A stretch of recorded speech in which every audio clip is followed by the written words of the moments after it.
Live from SABC headquarters in Auckland Park, Johannesburg. Welcome to this week's first edition of the Watchdog. My name is Vuya Mvoko, and here's what we have in store for you.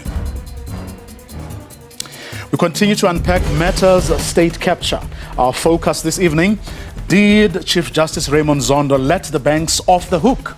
The anatomy of the sophisticated crime known as illicit outflows and how it's dealt with in the state capture report.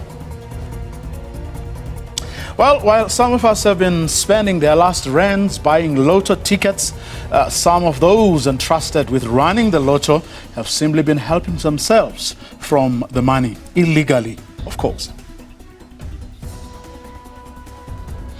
In spite of assurances from health authorities asking people not to panic following the recording of the country's first known case of monkeypox, many remain worried and fearful. Our panel of experts address the fears and the myths around monkeypox. It was picking off people for assassination precisely because they were honorable and good and admired and loved. We also pay tribute to struggle stalwarts, the Cradock 4, on the day of the anniversary of their detention. That and more coming up in tonight's episode of The Watchdog, which starts right now.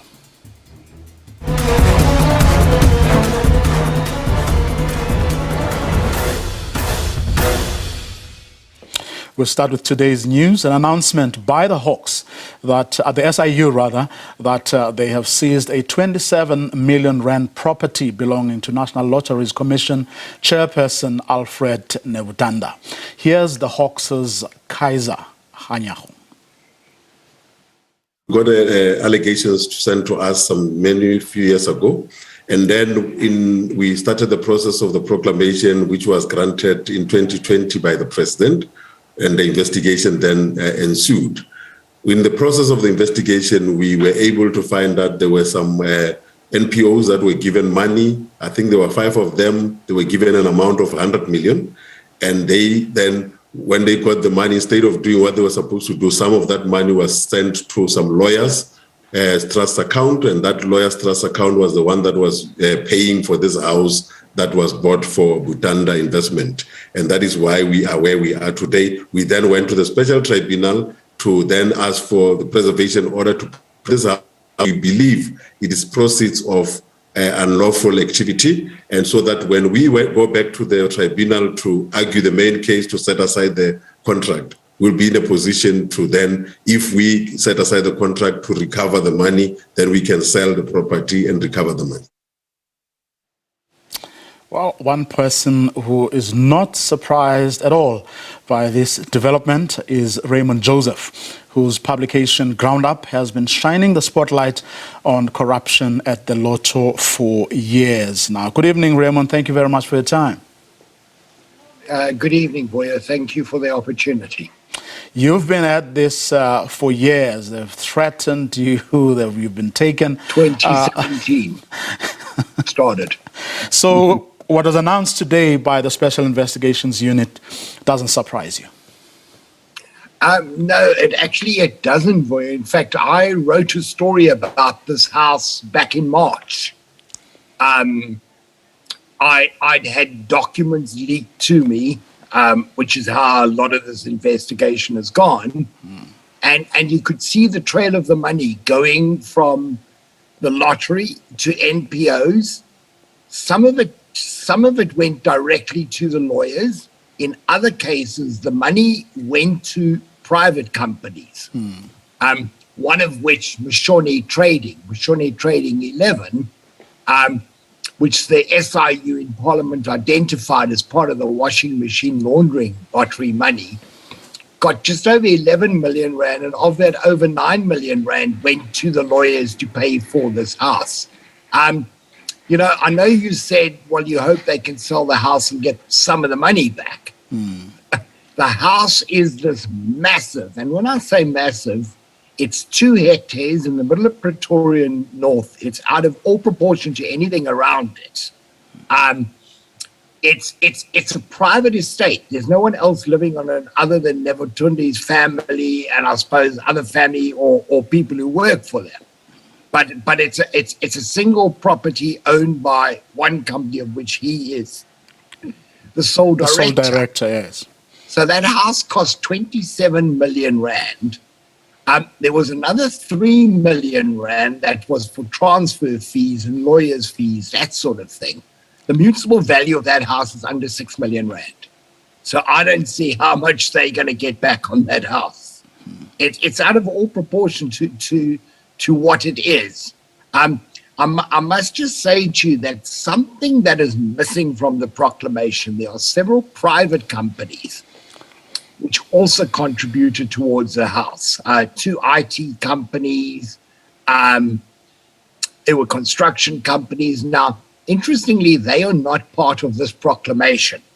I'm told that part of the problem is the proclamation doesn't, it's got something missing. It's not dealing, the proclamation deals with direct payments from the lottery that you can trace to the house, even if it goes a circuitous route. What these others who chipped in, they were service providers for the National Lotteries Commission.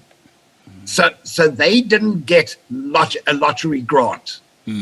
They were service providers. So it went through a circuitous route, and I think that what's going to have to happen is the proclamation. Understand, the proclamation will have to be fixed to include those.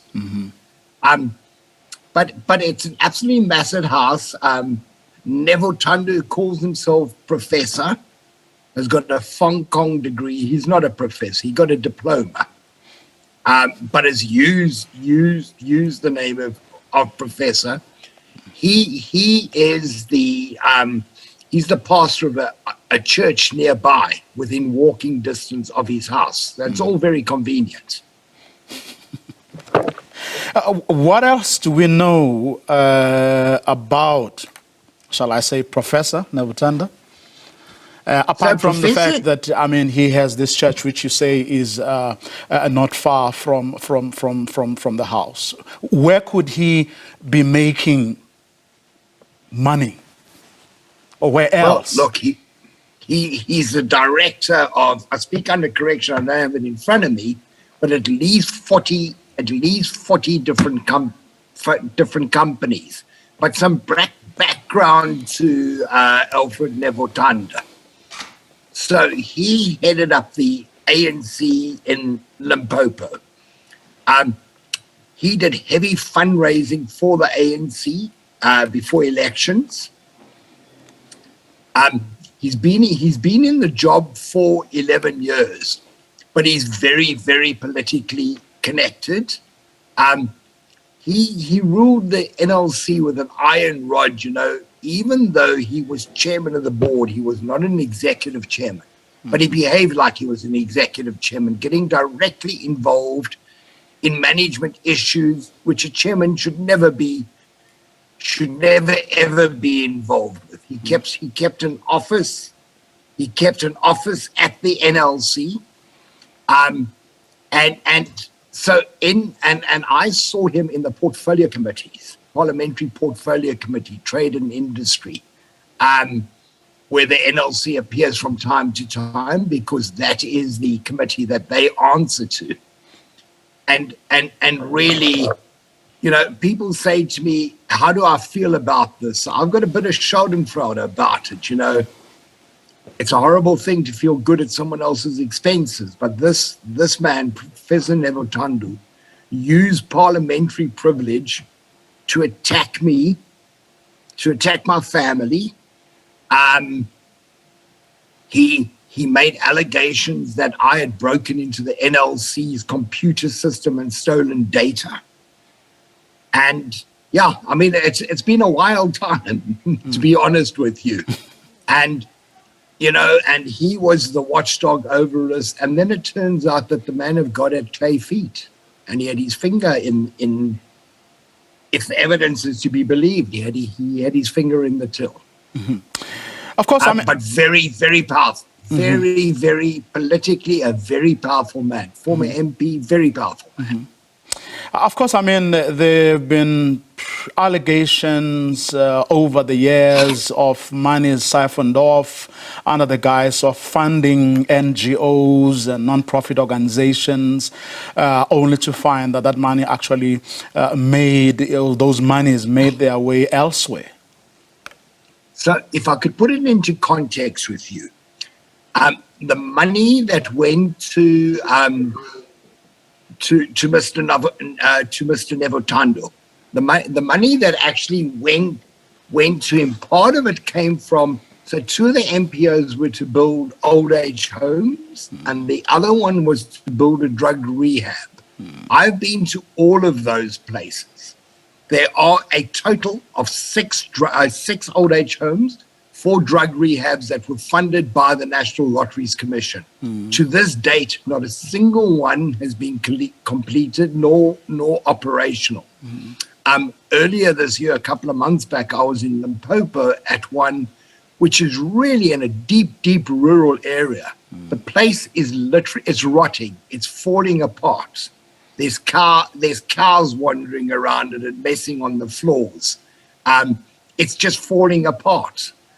And people have been helping themselves. You know, if you're living in an area and there's lots of bricks lying around and you're poor, we know what happens there. There's been cases of stadiums which were funded by the lottery.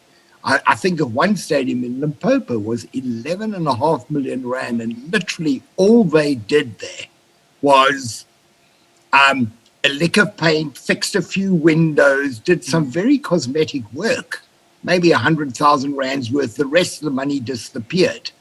So to give you a deeper context, the chief operating officer of the National Lotteries Commission is a gentleman by the name of Philemon Letwaba. He is heavily conflicted. A lot of these NPOs that had got lottery funding were doing business with companies directly linked to him and his members of his family.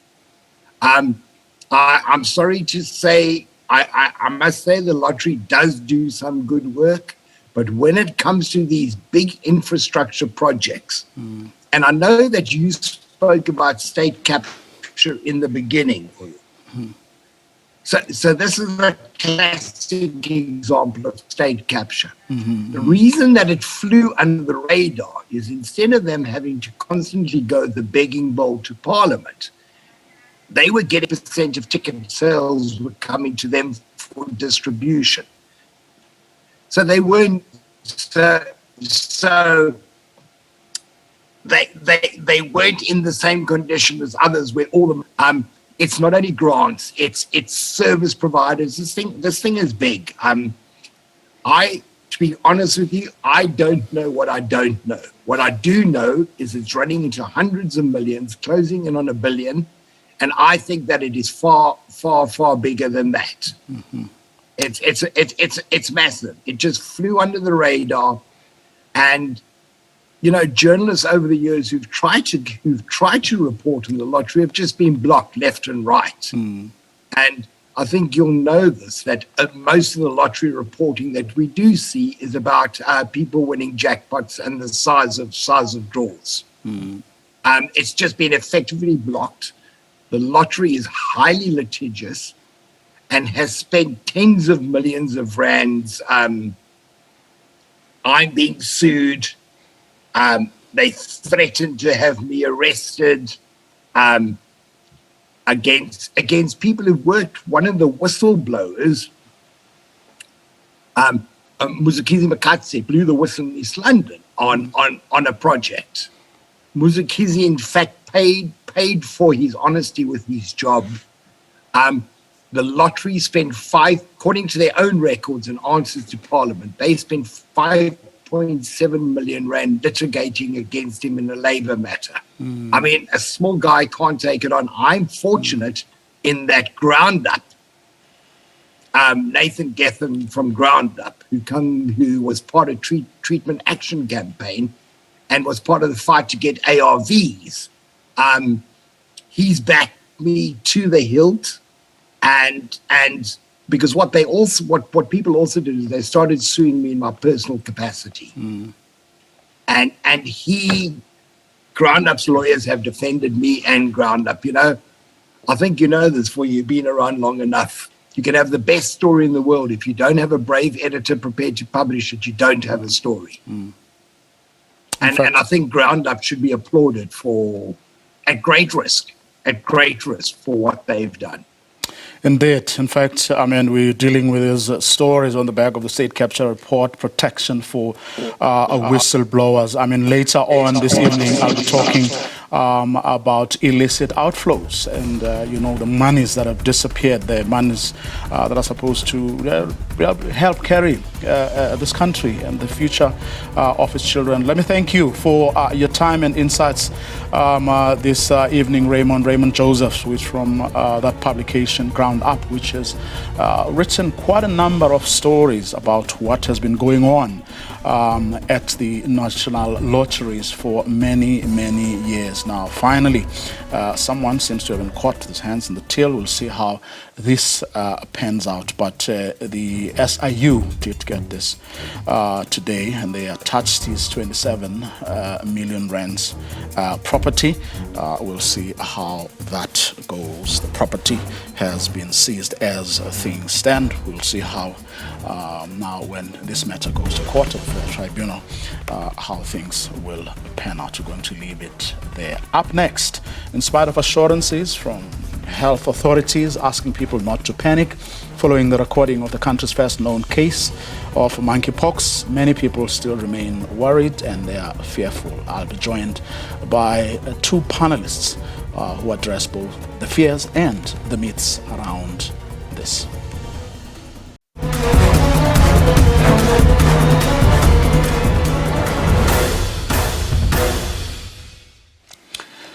In spite of assurances from health authorities asking people not to panic following the recording of the country's first known case of monkeypox, many remained worried and fearful even.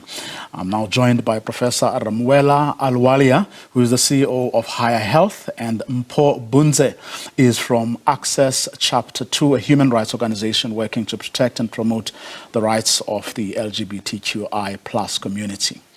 Our panel for this evening to talk about some of the things that people have been raising since hearing of that first known case of monkeypox. I'm going to start with you, Prof, if I may. Is there reason for some of the panic that we've seen? No, absolutely not, sir. I think, first of all, greetings to everyone.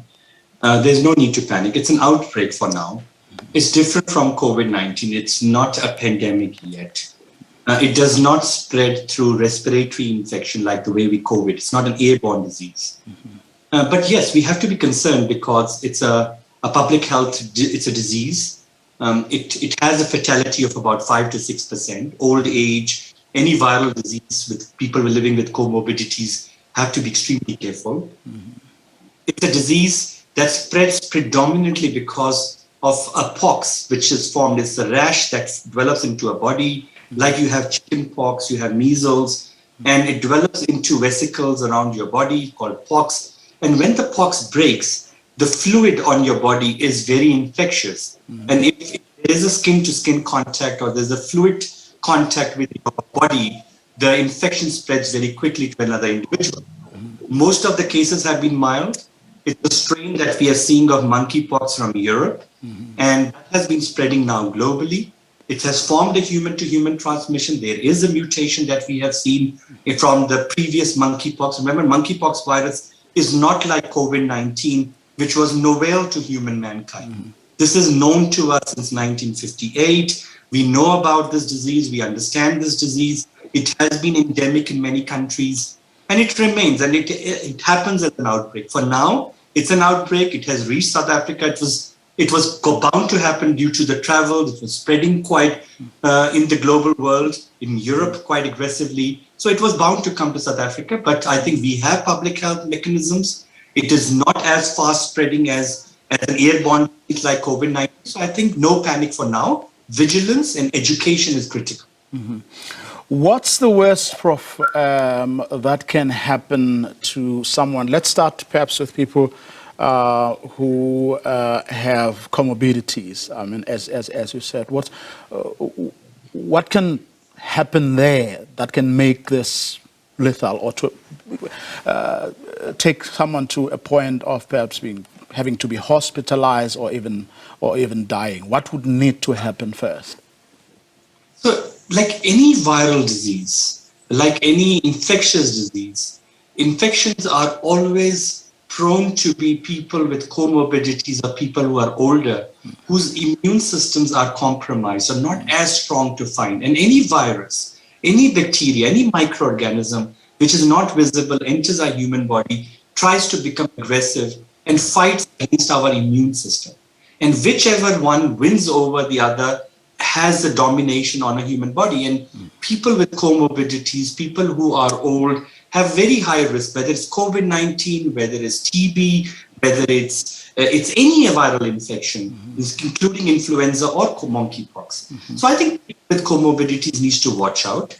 What is needed at this moment is try to avoid meeting people or having a physical contact with an individual who is showing some symptoms of rash or a fever or a pox, which is vesicles in front of your body. Like you have seen in your life called chicken pox, humans have seen with measles. It's very similar to how the presentation of an individual is. So avoiding a physical contact, which is skin-to-skin contact, kissing, skin-to-skin touch, shaking hands. These are very form of where the pox will pick up the fluid, and the fluid can move from one individual to the other and has a high penetrative effect. So individuals with a comorbid or any individual, it is important to be vigilant, report any case of symptoms that are related to fever, fatigue, and a rash together. These are three combination figures that are part of the monkeypox symptoms.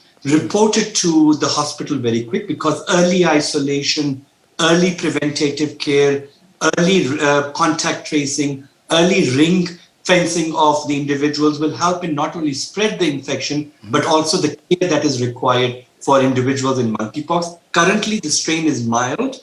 We are not seeing deaths. It is a mild infection, and we should not panic at this stage.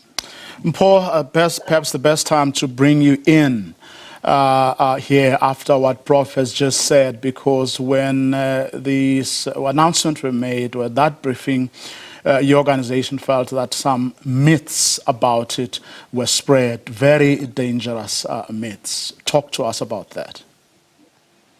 Thank you very much, Puyo. And I think very critical from the discussion around how the virus is transmitted, according to Professor, for us, that has nothing to do with men having sex. And that's the basis of our response to the National Health Laboratory Services, to say it cannot be correct that at the time when the public is looking for information that would conscientize them on this virus, yet we still have a public entity under the Department of Health providing misleading information to the public. And I think for the most part, that's where, as an organization, we believe that this misleading information could potentially be violent in reversing our efforts in terms of protecting the rights of the LGBTQ. Of course, I mean, this is a very important point, because as many people would recall, when HIV was still in its infancy, many myths were spread around who actually gets it. As a result, perhaps the world didn't move with speed to actually deal with it the way we all ought to have done across the world. Indeed. For us at the center of our response to not just the Department of Health, but the National Health Laboratories as well, is to say, for the most part of the history of HIV/AIDS in the context of Africa, as the LGBTQ community, we've been working tirelessly to reverse the stigma that has been created around how HIV virus, in its earliest discovery, was viewed generally, up to a point that the public viewed this at the stigma that indicated that the LGBTQ were at the forefront of transmitting the disease. And the danger in the stigma has been seen over the years, that the public would reply and respond in ways that are antagonistic to the LGBTQ community. And we see this as a trend that might erupt as well. For those that do not respect the LGBTQ community, may use this statement as a way of inciting violence. Mm-hmm.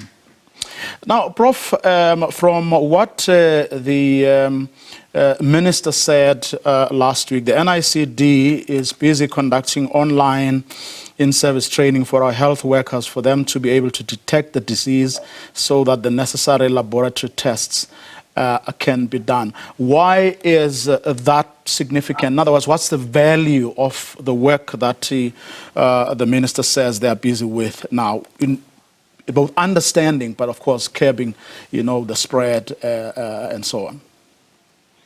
I think it's a very important point of what the minister is doing, because remember, this disease is not endemic in South Africa, which means healthcare workers are not exposed to this disease in the past, which means they need to diagnose this disease very quickly as soon as the individuals come. There's a protocol that we need to follow when we see a patient with fever or a rash and understanding of monkeypox as an outbreak, because the early diagnosis saves not only lives, but prevents many more lives from the spread.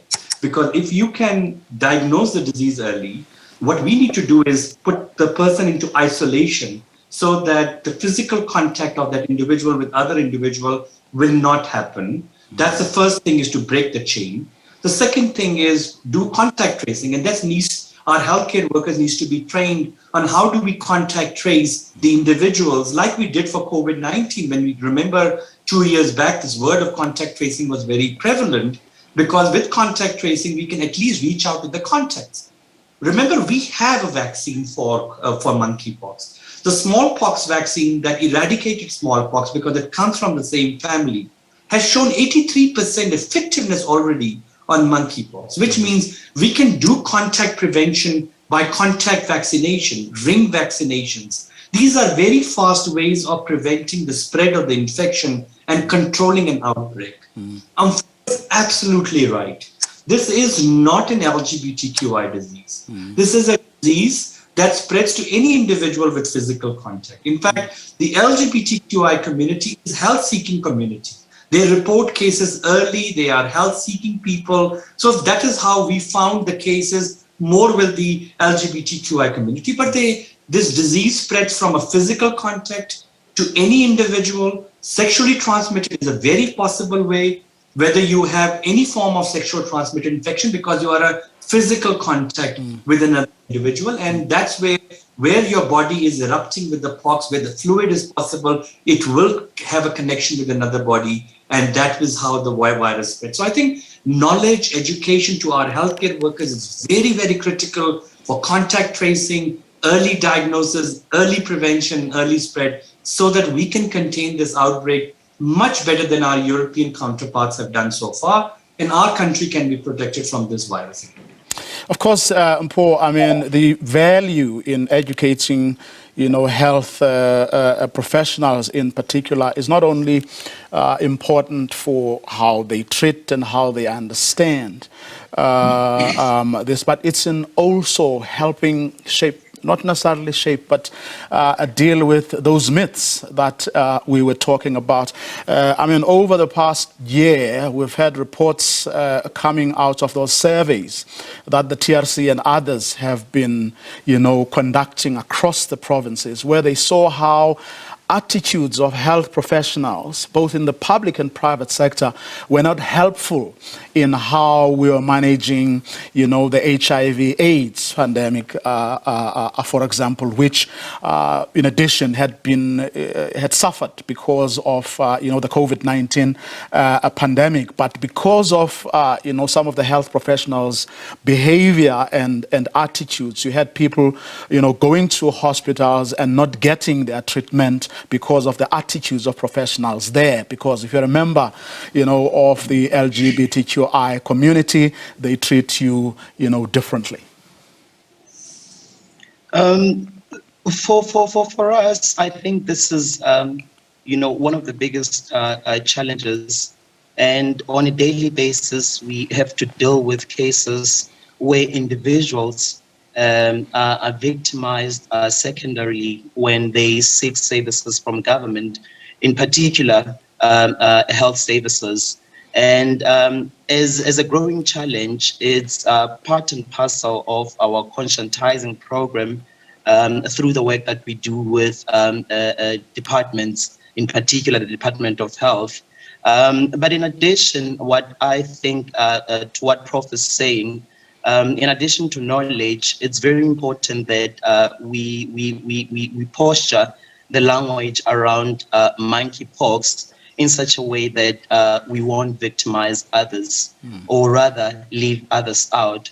What remains important is that the Department of Health, together with its entities, create educational programs that will emphasize on what really needs to be done in terms of taking care of ourselves, as opposed to putting a blame on a certain population. So it's important that when we package information around monkeypox, we do not do so victimizing others. We have felt the brunt of HIV/AIDS for the longest time, and it can never happen again, especially in a democracy like ours. In other words, a line from the Department of Health that says something like, and I quote, thus far it has been dominant in men who have slept with men. Which is very problematic. It's very problematic because it says we are discovering this virus, and the driving force behind it is men who have sex with other men. And like we said through our statement, this is reversing of our efforts to protect the rights of the LGBTQ. But over and above this, it also reverses our work around ensuring that the LGBTQ also find expression when we speak of issues of erotic justice and freedom. At this point, the statement by the department, as well as the National Health Laboratory Services, is reversing those efforts. And we find it really problematic because it could even incite violence further than this. Quick last word from you, Prof. I think for general public, it's important to know monkeypox as a disease at this moment. It's important, like we did for COVID-19. I think COVID-19 has taught us a lot of lessons, how to deal with the pandemic and how to make a population buy in with our projects and our ways of how to deal with it. Now, these words that we have learned through education is far going. I'm grateful to you as a channel, as SABC and yourself, to be making sure that these discussions happen so that the public is aware of the symptoms, how it spreads, what are the causative factors, how do you prevent its spread, how do you prevent infections to move in. And I think just a last word from my side will always be, this infection is around us now, it is in South Africa. Report a case. Should you have fever, should you have fatigue, should you have a rash in your body, no harm in seeking a health service. Early detection saves lives. Early detection saves many more lives. Prevention is a key. Isolation of cases, putting prevention methods, ring fencing of those cases, ring prevention. This is not novel. This is not new. We knew about this disease. We know how we have a vaccine for this disease. So I think a lot can be done, and currently it's just an outbreak. It is not a pandemic, no panic. It's just that education, knowing about this disease is critical. And as M4 rightfully says, this is not an LGBTQI disease. It's a disease that spreads from one human to the other. This virus has got a human-to-human transmission. It has got a physical contact of one individual. It spreads through a fluid on your body as vesicles or pox. And I think we need to be just careful, understand, acknowledge, and help each other at this difficult time. Professor Amuela Alwalia, thank you very much for your time. He is the CEO of Higher Health. Mpho Bunze is from AC2. Special thanks to both of them for that conversation, which I don't think we should leave there. But for now, though, we're going to move to this. How did state capture networks move billions of rands stolen from South African people across the globe? How do those engaging in illicit financial outflows actually do it?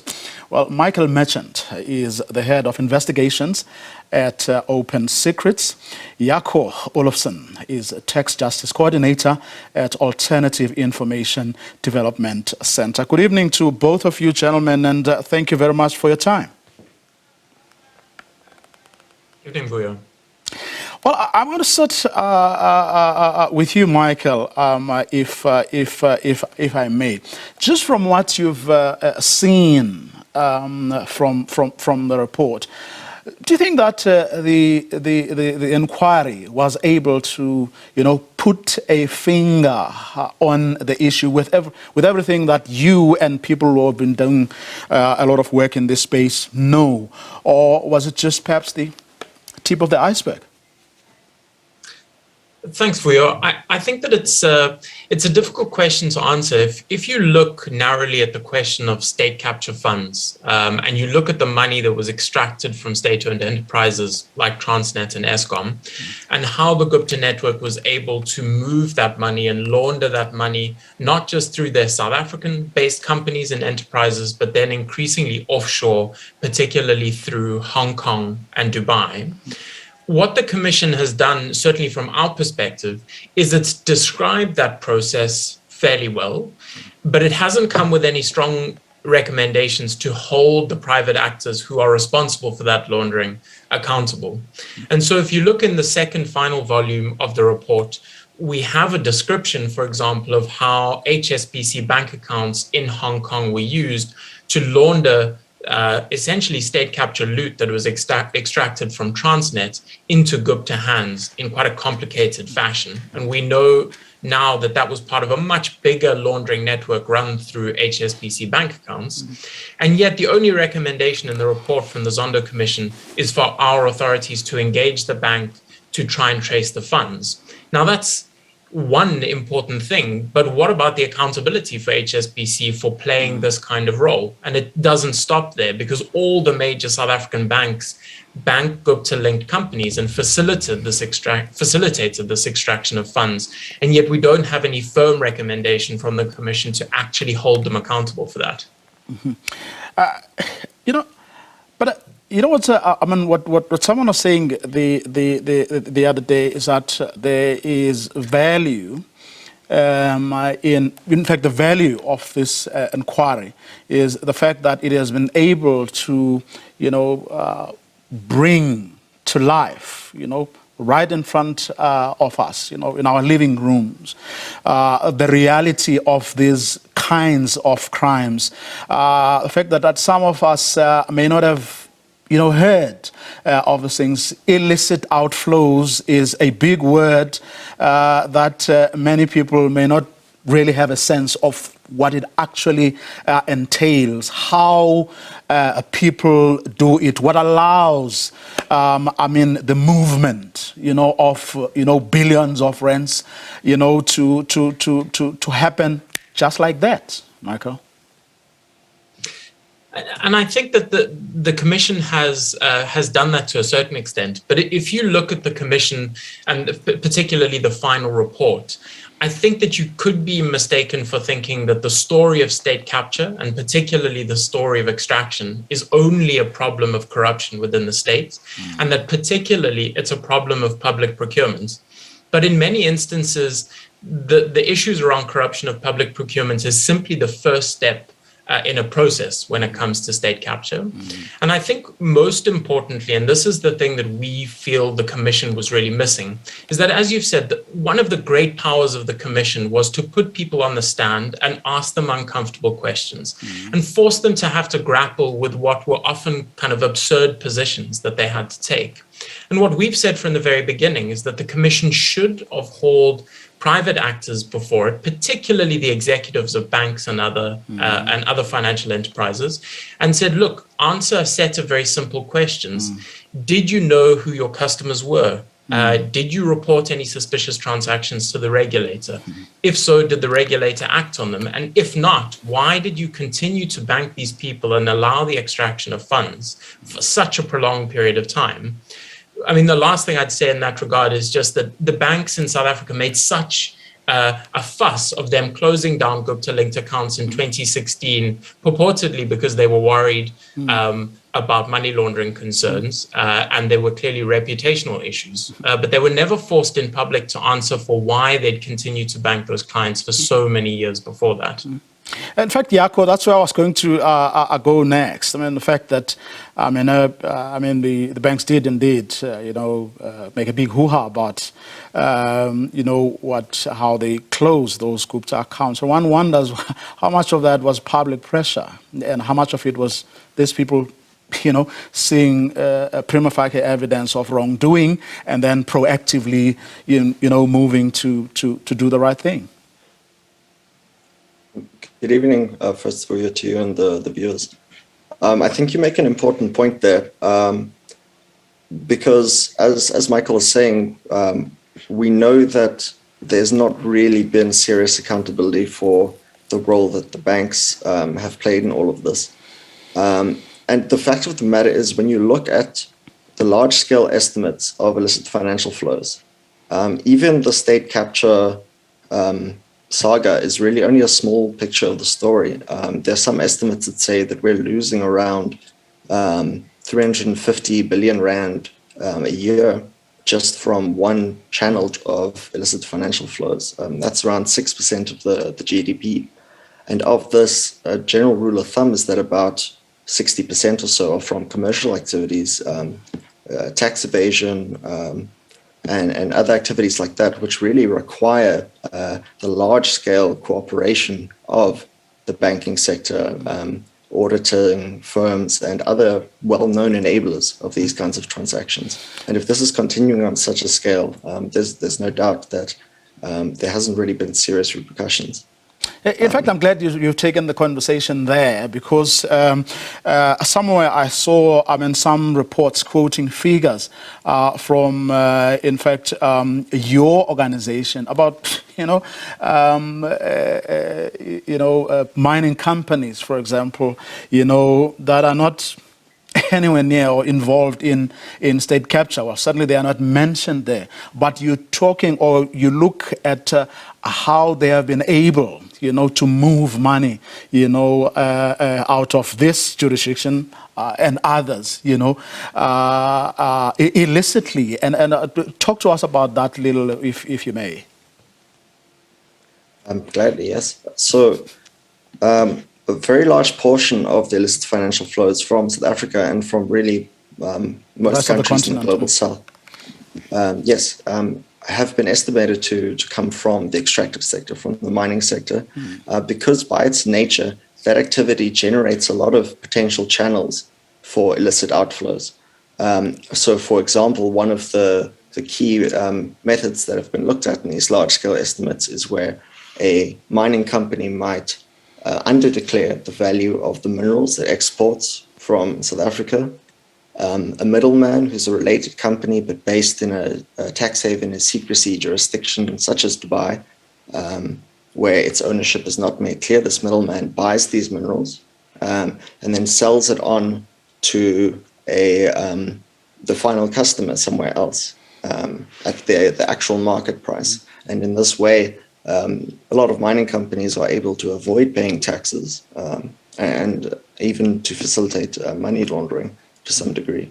And we see also other methods being used, such as the creation of falsified invoices for management services and consultancy fees, which in reality might not really have much substance. This came out in the Farlam Commission research done into Lonman in that case, where there was suspicion around overinflated fees being paid to management company in Bermuda that was being used as a channel to shift profits out of the company. Michael, is there, I mean, in our laws, you know, and I'm saying this on the back of you earlier saying that the Judge Zondo's inquiry doesn't really, come up with what then needs to happen. That, again, on the back of them perhaps not having answered or put the financial institutions on the spot. If we forget that for a second, that there was even a state capture inquiry, what seems to be the problem? Is part of the problem the fact that there aren't enough laws, or no, there may well be laws, but they are not being taken seriously or implemented. People don't get held to account? Because if you look, for example, at what has happened, whether it's here at the SABC and other SOEs, the judge, the inquiry was able to say, so and so, they recommend that so and so will be prosecuted, around your public, management of finances, and so. In other words, there are reference point. I was saying that it's difficult to prosecute or to hold people accountable when it comes to illicit outflows because the laws aren't quite tight. I think that there are probably two parts to the story, I think, from my perspective. I mean, the first is to say that South Africa does have a range of laws binding private corporations. If we look narrowly at banks, it's in terms often of reporting requirements, but there's also a range of anti-money laundering and other legislation that puts duties on private sector actors to behave in certain ways. I think that domestically, it's certainly the case, it's a concern that the Hawks and the MPA don't have the skills and the will to pursue these types of cases. Obviously, particularly when we're looking at mass outflows and the roles of audit firms and others, they're often highly complex financial matters, and you need skills, forensic skills, to be able to really build proper criminal cases and to take those forward. And so building that capacity within the state, I think, has to be a really significant priority for us going forward. But then there is a second part to the story, which is more complicated, I think, which is that, and this is again something that I think the Zondo Commission fails to do, is position state capture and corruption and illicit outflows in South Africa in a global context. Because there are countries and jurisdictions around the world that thrive on building a system of secrecy that facilitates these kinds of systems. The City of London is one of the primary examples. Many cities within the United States, in addition to places like Hong Kong and the UAE. And that becomes a problem where our state and our politicians should be challenging those actors and engaging in international fora to say we need to come up with common solutions, because if not, we will continue to be bled by this type of conduct, using the gaps in the laws around tax and other things in those countries. Quick last word from you, Jaco, how we can move forward? I just really wanted to agree with the 2 points that Michael outlined. I think a key takeaway from this should be that there needs to be a holistic approach from the state to really treat not just the kind of transactions identified through the Zondo Commission, but all forms of illicit financial outflows as a priority issue, where state agencies need to be adequately resourced. The policy of kind of state public sector austerity, it's really at odds with the attempts to deal with corruption, not just in the public sector, but in the private sector too. For example, SARS said that they are running a 9 billion rand deficit over the next 3 years, are currently involved in wage disputes. How is that possible when we're trying to enter this post-state capture era? So I think these are key things that really need to be looked at. Jacob Michael, let me thank you very much for your time. How I wish we had more time, but hopefully there'll be another opportunity in the not too distant future. To this now, the film Thina Sizwe tells the story of Sparom Konto, Matthew Goniwe, Celo Mhlauli, and Fort Kalata, known as the Cradock Four. Lukanya Kalata, Fort Kalata's son, explores who the Cradock Four were, their brutal killings, and his family's quest for justice. Thina Sizwe premiered at the National Arts Festival in Makhanda earlier this evening. We leave you with this footage from that film. Have a good night. They're not stopping. They're intensifying their work. They're bringing this Cradock project. They're right inside the UDF. It's a national project now. Cradock is not here. The whole thing, the whole country is Cradock. The importance of organizing yourselves. They were coming to address and show people what is it that must be done in each and every area. P.W. Botha was angry over the Cradock people because he could not crack the Cradock strike, which was becoming an embarrassment to his government. There was a message from the ANC that Matthew Goniwe and Fort Kalata must go to exile. They will die. They said, if we leave this responsibility, who is then going to lead? They said they are not going anywhere. He had to take Fort Kalata and Madoda Jacobs, Bulelo Goniwe and Matthew Goniwe and lock them up for something like 9 months. And he couldn't crack the people. Paranoid leaders are dangerous. The paranoia that developed in the man, in the leader, led to the kind of things that they did.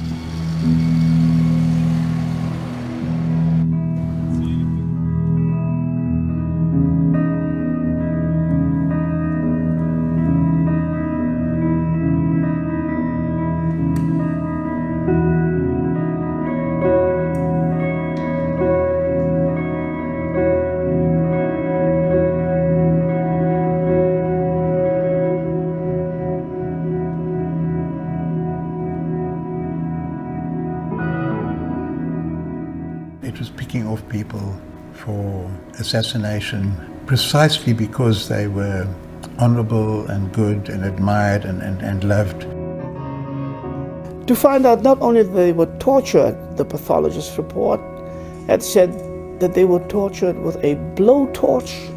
To die in the manner in which they died, somebody to be cut a hand, somebody to be burnt alive, somebody to be shot. That was not just torture. That was a demonstration, a lesson that the people had to learn. The objective was not simply to curb the struggle in that area, but to terrify people everywhere and to show the might and the power of those in charge defending white supremacy in South Africa.